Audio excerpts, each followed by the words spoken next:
Hey there everyone, Pal here, and welcome back. It's time for another Star Citizen video, and today I want to talk about piracy and concerns I have about how effective it's going to work in game because of mechanical and gameplay issues, problems, concerns that could arise. Before you go freaking out, this is actually not an anti-piracy video. Just stay calm, hear me out. I have voiced before that I do have some concerns about how piracy, griefing, things like that could be a turnoff for new players, could limit the player base. And I do have those concerns. However, with that said, overall, I think piracy is actually a very good thing for Star Citizen. I think piracy alone would probably generate more dynamic content, more awesome gameplay based off, the pirates themselves, then the bounty hunters chasing those pirates, the escorts or the mercenaries being hired, people maybe doing search and rescue for this stuff, the black market that will arise around the stolen goods. I think in terms of dynamic content, piracy is almost a must-have for Star Citizen, and overall would be a very, very good thing as long as it doesn't get out of control. So this is actually a video where I want to talk about, I see a lot of both mechanical, as in terms of mechanical gameplay, game engine type things, but also gameplay elements that could really make piracy a lot more difficult than people initially think. It's not uncommon you see, I'll go back to my pay-to-win conversations, there were multiple people that came along and, well, they can pay all they want, I'm just going to steal their ship anyway, da da da da da da da da. And all that sounds good. Piracy could be the great equalizer, it really could. But I don't think it's going to be nearly as easy as people think it's going to be. So let's begin with, let's run down your standard pirate rate. Oh, and I should also point out, when I'm talking about piracy here today, I'm not talking about just showing up and blowing up someone's ship, right? That's not what I'm focused on. What I'm talking about here today is the actual disabling of a ship, boarding it, and then either stealing the ship, taking the crew, cargo, data, whatever off the ship. You have to actually board over to the other person's ship, though, is what I'm talking about here today. So a lot of this is going to revolve, there's one key piece of technology that's going to really be involved here, and that is the tractor beam. The tractor beam, I'll link it in the wiki down below, and this obviously could change, and I think it's going to have to change. But the general premise is you need to first completely disable the enemy ship. It has to be dead in the water, dead in space. I'm going to say dead in the water just because it sounds better to me. It needs to be dead in the water, but even so, once it's dead, it's going to have some leftover imparted momentum. It's probably also going to have both forward momentum and roll of some sort. So you're going to need to use a tractor beam in order to bring the ship to a stop. Well, we already have quite a few problems here. The first thing is disabling a ship without destroying the ship is going to be very difficult. Currently within the game, there's really not a whole lot of ways of doing it. Now, clearly they can change up the damage states, and the larger ships it could become better, but if you've been flying around in the game, you already know basically there's a lot of mechanical damage that goes on, but your ship is still functioning, and then it's dead, right? You can lose an engine, and you'll lose the ability to maybe control a little bit. You'll just be flying off in a random direction. You'll lose a directional thruster, in which case you'll get a roll that you can't correct from. You'll lose a wing, you'll lose a weapon. All these things do happen. But none of them really shut your ship down.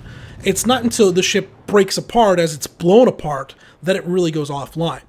So right there is like the beginning problem of this whole piracy thing. They're going to have to find a way to have these ships that you can damage them enough to disable them, but not so much that you just destroy them. Larger ships, this will be easier, but it's not going to be easy, I don't think. Also, in all the ships we've seen so far, the larger ones, their power plants are well within inside that ship. And go back to the tractor beam thing here. So you've managed to, say, blow the engines out of the ship. Well, the tractor beam specifically says the ship has to be disabled, has to have no power to it, because the tractor beam is designed for bringing in things like minerals, junk floating around in space and everything. They're not designed for pulling in powered up ships. Doing so will overload the tractor beam and actually do damage to the ship with the tractor beam. So you have to manage to not only disable the momentum, the thrusters and all that, but then you have to also somehow disable the power plant within that ship. How are we going to do this? I'll already say, they could do something fairly simple like ion lasers from Star Wars. Just bring that over. And they could set up a mechanic where once the shields are down, if you hit it with an ion laser, hit it with enough of them, you overload the engine and it'll blow breakers out on the engine or whatever and shut down the power plant. That could be something they could do. They also already have EMP blasts within things like the Titan, not the Titan, the Avenger. Is it the Avenger Titan? One of the Avengers has an EMP device in it, and there's another ship with an EMP. I forget what it is off the top of my head. Okay.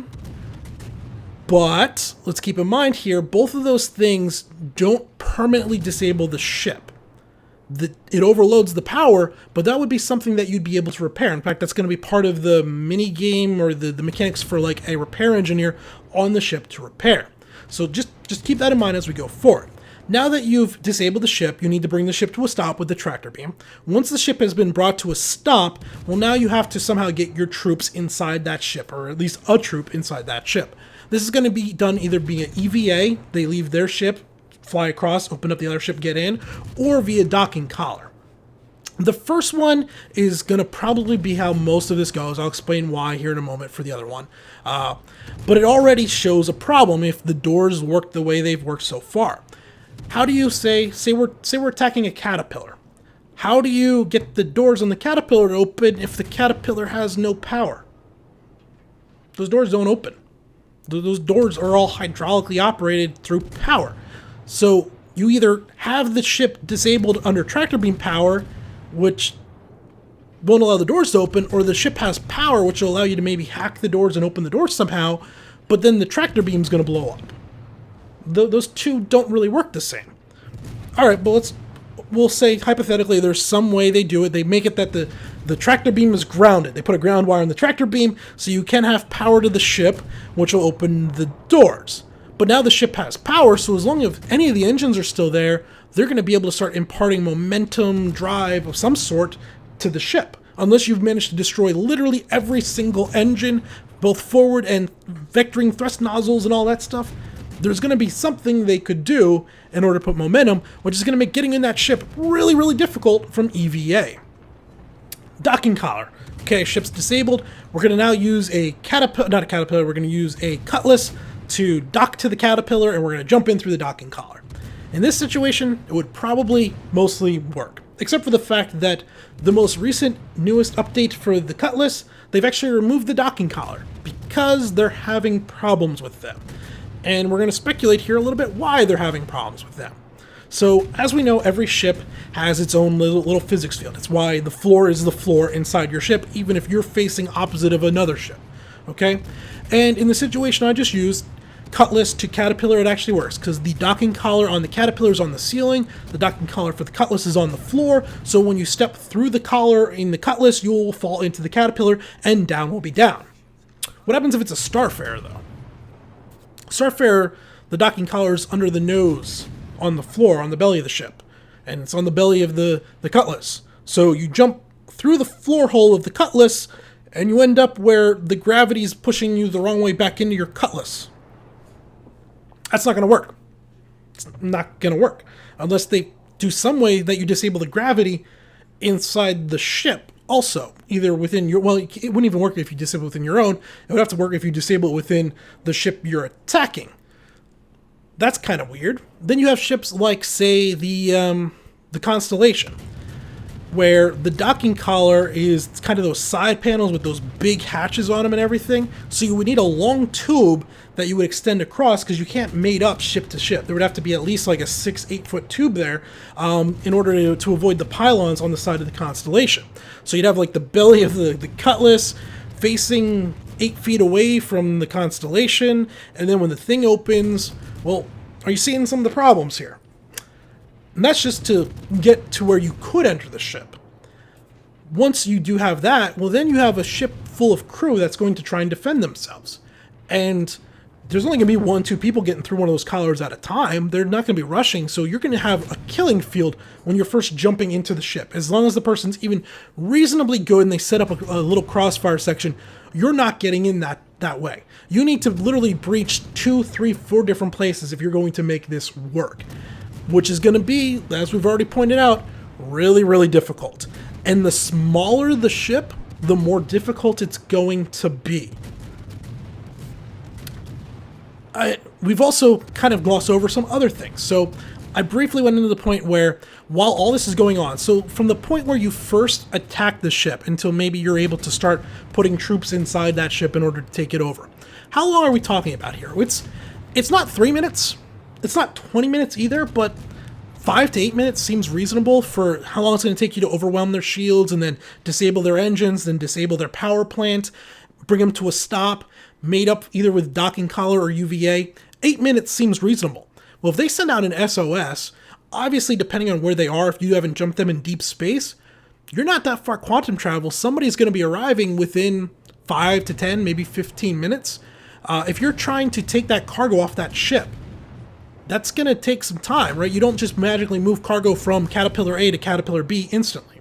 If you're going to want to say, okay, we don't have the time to move cargo from Caterpillar A to Caterpillar B, instead, well, now you have to repair the Caterpillar to get it back online in order to fly it off. Well, that's going to take some time. All this time, friendlies could be on their way to stop you from doing this piracy that you're trying to do. Clearly, obviously, it's going to vary each time. If you catch somebody really, really deep space, or maybe someone nobody likes, and people are like, yeah, this guy doesn't ever pay when we do our bounty work for him, so we're not going to go help him, you could get away with it. But it's just another hurdle that people being good Samaritans coming to the rescue is to overcome, on top of all the other mechanical and gameplay hurdles you need to do. And that's my big concern about Piracy. I said very clear at the beginning, overall, I think mechanically Piracy adds a cool layer to Star Citizen. I just don't see a way that they're going to effectively be able to make it work. The way Piracy, I think, is going to end up being in Star Citizen, it's basically going to be, you jump a target, you send them a message, and you say, hey, we've got you outgunned. You either send us X amount of credits, or we're going to blow you away. And then they do it or they don't, and you blow them away or you don't blow them away, and you fly away. And I think that's kind of how it works in EVE for the most part. Which is unfortunate. You know, if that's the way it has to be, that's the way it has to be, because they can only make the game so mechanically complex, get the engine to do so much. And that is better than nothing. But if that's the way it ends up being, a lot of those ideas that people have had, a lot of these game that they built in their head and elements that they've had of boarding someone's ship and having this awesome, like, Star Wars laser fight, whatever, inside the ship as they're trying to board and take over the ship and do their thing, a lot of those things won't happen. And that's disappointing.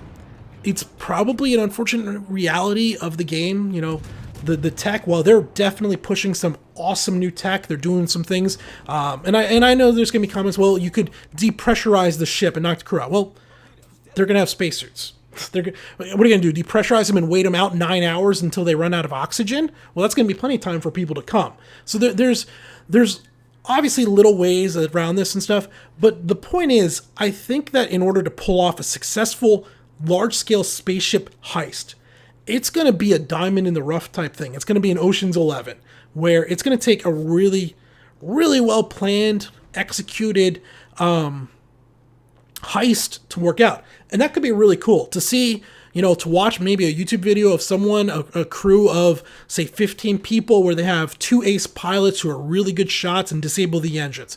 Then they have a command ship that comes in and with tractor beam pulls it to a stop and is orchestrating everything. And then a Redeemer comes in and mates up and they unload and they get in, and that's how they get in and they take the crew. And while that's going on, another Caterpillar jumps in, or even a Freelancer, and they just steal the most valuable cargo into that Freelancer real quick, in and out in 15 minutes. That would make for an awesome video.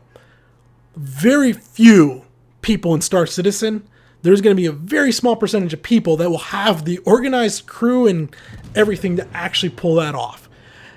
And while that's maybe not a bad thing, it is a little disappointing that for a lot of us, one of the things that we'd like to see happen probably isn't going to work too well for us.